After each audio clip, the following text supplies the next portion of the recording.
Friends எல்லாரும் எப்படி இருக்கிறீங்க? இன்னொரு வீடியோவில் உங்களை சந்திக்கிறதுல சரியான ஹாப்பி. எனக்கு எல்லாரும் நல்லா இருப்பீங்கன்னு சொல்லி நினைக்கிறேன். இன்றைக்கு நான் வீட்டிலேயே நெய் செய்வம் எடுத்தேன். நான் என்னென்னா, நான் கடைசியாக வாங்கின 2 தடவும் நல்ல ஒரு பிராண்ட் தான் வாங்கினான்.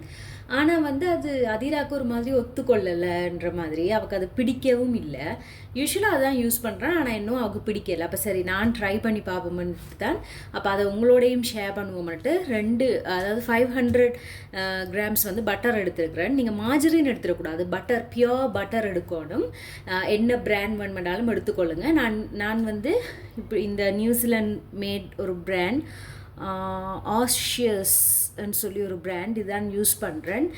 லர்பாக் பட்டர் இருந்தாலும் அதுவும் நல்லா வரும்னு சொல்லி சொல்கிறாங்க. எனக்கு தெரியலை, நான் போன கடையில் இருக்கே இல்லை லர்பாக், ஸோ நான் வாங்க இல்லை. ஆங்கர் பட்டர்லேயுமே செய்யலாம். ஆங்கர் பட்டரும் இருக்கே இல்லை, இந்த ஒரு பிராண்ட் தான் இருந்துச்சு பியோர் பட்டர். ஸோ அதனால் இதை வாங்கிட்டு வந்தேன். அதோட முருங்கைக்கீரை கொஞ்சம் எடுத்து வச்சுக்கிறேன். அந்த கடைசியாக போட்டு அந்த காரல் ஏதாவது இருந்தால் முறிக்கிறதுக்கு. நான் இன்றைக்கி இதில் தான் செய்ய போகிறேன். ஒரு நல்ல அடிகனமான ஒரு பாத்திரத்தை எடுத்துக்கொள்ளுங்க. எனக்கு இது போதுமன்றபடியாக நான் இதில் செய்கிறேன். ஸோ இது எடுத்து போடுவோம். நாங்கள் வீட்லேயே செய்துட்டோம்னு சொல்லி சொன்னால் கொஞ்சம் மனசுக்கு நிம்மதியாக இருக்கும். ஆனால் இப்போ உண்மையாக இப்போ பால் ஆடை எடுத்து வச்சு அதை ஃப்ரிட்ஜில் வச்சுருந்து அதுக்கு பிறகு அதை எடுத்து செய்கிறது தான் சரியான முறை. ஆனால் அது எங்களுக்கு பாசிபிள் இல்லை. மற்றது நான் ஃப்ரெஷ் மில்க் வாங்குறதுமே இல்லை. ஸோ அதனால் எனக்கு அது தெரியலை எவ்வளோ தூரத்துக்கு அது சரியாக வரும்னு சொல்லி. அதனால் நான் அது வாங்க இல்லை.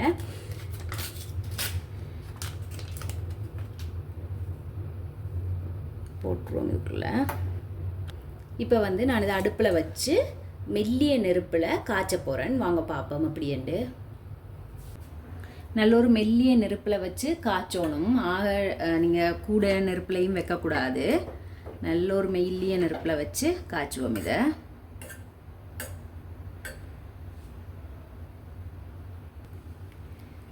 கிட்டத்தட்ட ஒரு 2 நிமிஷத்துலேயே பட்டர் நல்லா உருகிட்டுது. இனிமே நாங்கள் இதை நல்லா ஒருக்கா கொதிக்க விடணும். கொதித்து அது இந்த வெள்ளை வெள்ளையெல்லாம் நுரையாக எல்லாம் வரும். லைட்டாக அது அடங்கும். அந்த டைமில் தான் எங்களோட நெய் ரெடி ஆகும். ஸோ அது வரையும் நல்லா லோ ஃப்ளேமில் வச்சு இதை காய்ச்சி எடுக்கணும். அப்பப்போ நல்லா கலந்து விட்டு காய்ச்சணும். கலர் கொஞ்சம் டார்க் ப்ரௌன் கலரில் மாறிடும். பிறகு அது அந்த ஆறி கொண்டு வர திருப்பி அந்த நெய்யிட கலருக்கு வந்துடும். இப்போ பார்த்தீங்கன்னா நல்லா நுரா கட்டி கொண்டு வருகுது. இப்போ இது நல்லா கொதிக்கணும்.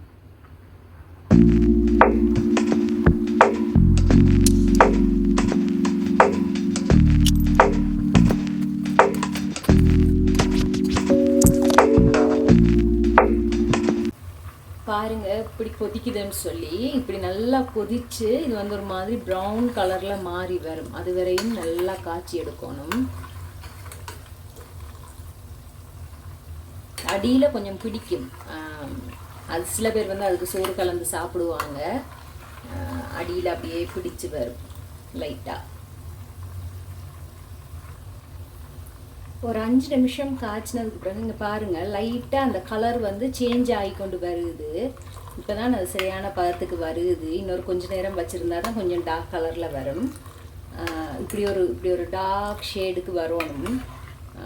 அப்போ தான் நல்லாயிருக்கும். மணலாக இன்னும் கொஞ்சம் காய்ச்சிட்டு காட்டுறேன் உங்களுக்கு. இப்போ பாருங்கள் கலர் குறைஞ்சி கலர் மாறி திருப்பி நுரைச்சி கொண்டு வருது. இந்த நுரை நல்லா அடங்கும். இன்னொரு கொஞ்ச நேரத்தில் நாங்கள் முருங்கைக்கீரையை போட்டு பொறிக்க அப்படியே அந்த நுரை அடங்கி போகும். இப்போ இந்த நுரை கொஞ்சம் அடங்கும் வரையும் காய்ச்சினோம்டா அதுதான் பதம். 2வது தரம். முதல் தரம் நுரை அப்படி வெள்ளை வெள்ளையாக பட்டரோட நுரை வந்தது. இப்போ தான் பார்த்தீங்கன்னு சொல்லிட்டுனா இங்கே பாருங்கள் கலர் நல்லா மாறி இப்போ இந்த நெய்யிட நுரை வருது. இது கொஞ்சம் அடங்கட்டும். இன்னும் கொஞ்சம் நல்லா கலர் மாறணும். இந்த பாருங்கள் நல்லா அப்படியே நுரை கொதிச்சுட்டு வருகுது. இந்த டைமில் நாங்கள் முருங்கைக்கீரையை போட்டுருவோம்.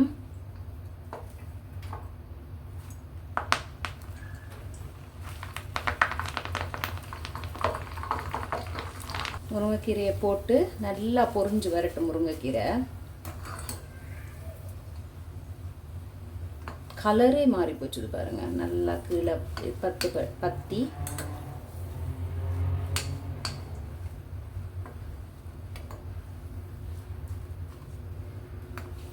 வாசம் அப்படி வருது. நீங்கள் வந்து இதை காசு கொடுத்து வாங்கவே தேவையில்லை. இப்படி ஒரு 2 பட்டர் வாங்கிட்டீங்கன்னு சொன்னால் ஒரு 10 நிமிஷம் 15 நிமிஷத்துக்குள்ளே நீங்கள் நல்ல நெய் செய்திடலாம். பிள்ளைகளுக்கு வந்து வீட்டில் செய்த நெய்யை கொடுத்துடலாம்.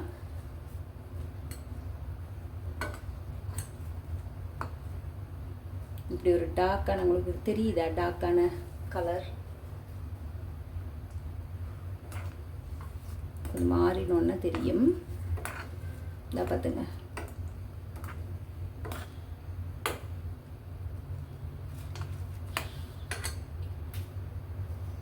இப்படியே கொஞ்சம் கொதிக்கட்டும். நல்ல ஒரு வாசம் வருது. இப்போ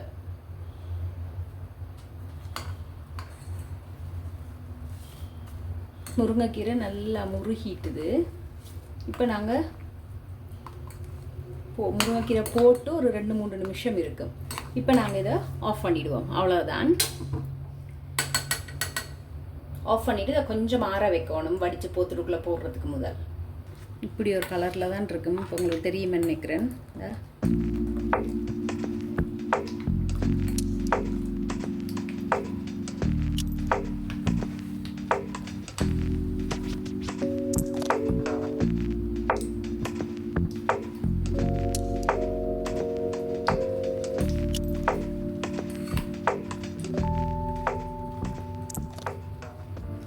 ஆற நல்ல ஒரு கலருக்கு வந்துடும். நாங்கள் இப்போது ஒரு 5-10 நிமிஷத்துக்கு பிறகு இதை வந்து போத்தில் போட்டு வச்சுருவோம். போத்தில் நல்லா கழுவி காய வச்சுருக்கிறேன். இதுக்குள்ளான ஊற்றி விட போகிறேன். ஊற்றிட்டு நாளைக்கு இப்போ இரவு தானே செய்கிறேன்னா, நாளைக்கு காலையில் பார்த்தோம்னா திருப்பி அது நல்ல மஞ்சள் கலரில் நெய்யிட கலர் வந்துடும். நான் உங்களுக்கு காட்டுறேன். நல்லா ஒரு 15 நிமிஷம் அப்படியே விட்டுட்டேன்னா, இப்போயும் லைட்டான சூடு இருக்குது. ஆனால் வந்து இந்த போத்துருக்குள்ளே விடக்கூடிய சூடாக இருக்குது. உண்மையாக நான் வந்து எக்ஸாஜரேட் பண்ணல. வீடு முழுக்க நெய் வாசமாக இருக்குது. ஸோ கட்டாயம் மிஸ் பண்ணாமல் இதை செய்யுங்க. இதை என்னென்னு சொல்லிச்சோன்னா, நாங்கள் வீட்டில் செய்தன்ற ஒரு திருப்தியும் இருக்குது. அதே நேரத்தில் வந்து நான் நினைக்கிறேன், நாங்கள் கடையில் கொடுக்குறத விட வந்து எங்களுக்கு வந்து குறைவான காசுன்னு தான் வரும். ஸோ அதுவுமே வந்து எங்களுக்கு நல்லது தான். வடித்து ஊற்றிடுவோம்.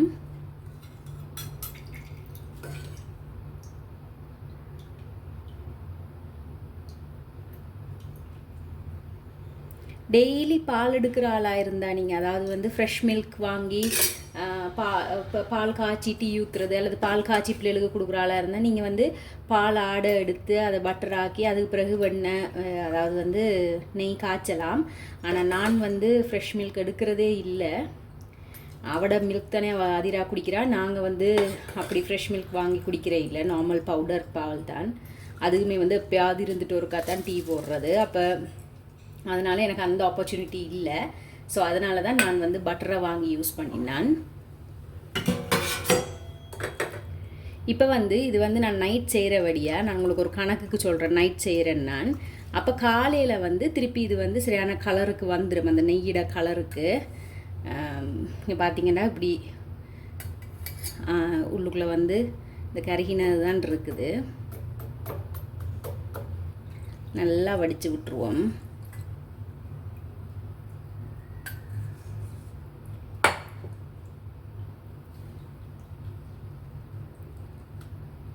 இங்கே பார்த்தீங்கன்னு சொல்லி சொன்னால் எனக்கு இவ்வளோ எண்ணெய் வந்திருக்குது. இது நெய், அதாவது இவ்வளோ நெய் வந்திருக்குது. இது எங்களுக்கு நிறைய நாளைக்கே வரும். இந்த சின்ன போத்தல் நெய்யே நாங்கள் அவ்வளோ காசு கொடுத்து வாங்குவோம். இதில் வந்து ரெண்டு அதாவது 500 கிராம் பட்டர் மட்டும்தான் நான் யூஸ் பண்ணியிருக்கிறேன். அது வந்து அவ்வளோ குறைவு அந்த சின்ன போத்தல் நெய்யை விட, கடையில் வாங்குகிற நெய்யை விட. இப்போ வந்து இது இப்படியே கொஞ்சம் நேரம் இருக்கட்டும். இன்னும் கொஞ்சம் சூடாக தானே இருக்குது. ஸோ அதனால் வந்து கொஞ்சம் ஆற விட்டு நான் வந்து இதை மூடி வைக்க போகிறேன். நாளைக்கு காலையில் நான் உங்களுக்கு காட்டுறேன். அப்படியே கலர் மாறி நெய் மாதிரி அந்த நெய்யிட மஞ்சள் கலரோடு வந்திருக்கும். நான் உங்களுக்கு நாளைக்கு காட்டுறேன். இதை இங்கே பார்த்தீங்கன்னு சொல்லி சொன்னால், நான் அதை அப்படியே வெளியில் வச்ச நெய் வந்து இப்போ நல்ல மஞ்சள் கலரில் இப்படி மாறி வந்திருக்குது. இப்படியே போக போக வந்து உள்ளுக்குள்ளேயுமே வந்து மஞ்சள் கலரில் மாறிடும். பாருங்கள் கொஞ்சம் கொஞ்சமாக அப்படியே அந்த கலர் மாறி மாறி செம்ம வாசமான செம்மையான நெய். பயமில்லாமல் சின்ன பிள்ளைகளுக்கெல்லாம் நீங்கள் வீட்டில் கொடுக்கலாம். இங்கே பார்த்தீங்கன்னா இந்த பாருங்கள் மணல் மணலாக உங்களுக்கு தெரியுதா? மணல் மணல் கட்டாயம் தெரியுமென்னு நினைக்கிறேன். பாருங்க மணல் மணலாக வந்திருக்கு நெய். நெய் வந்து மணல் மணலாக வந்தால் நல்ல நெய்ன்னு சொல்லுவாங்க. ஸோ எங்களோட நெய் வந்து ரெடி ஆகிட்டு நான் இப்போ இதை வச்சு ஒரு சிறுதானிய தோசை தான் வந்து செய்ய போகிறேன். அதையும் காட்டுறேன் உங்களுக்கு.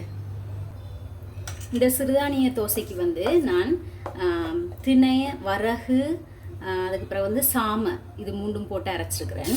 உங்களுக்கு ரெசிபி வேணுமென்னா நீங்கள் சொல்லுங்கள் எனக்கு, நான் உங்களுக்கு அப்லோட் பண்ணுறேன்.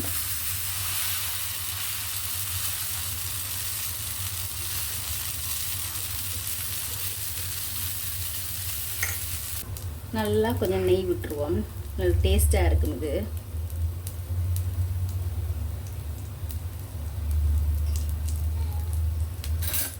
வீட்டில் செய்கிற நெய்யன்ற வழியாக நாங்கள் தாராளமாக பிள்ளைகளுக்கும் போட்டு வடிவாக கொடுக்கலாம்.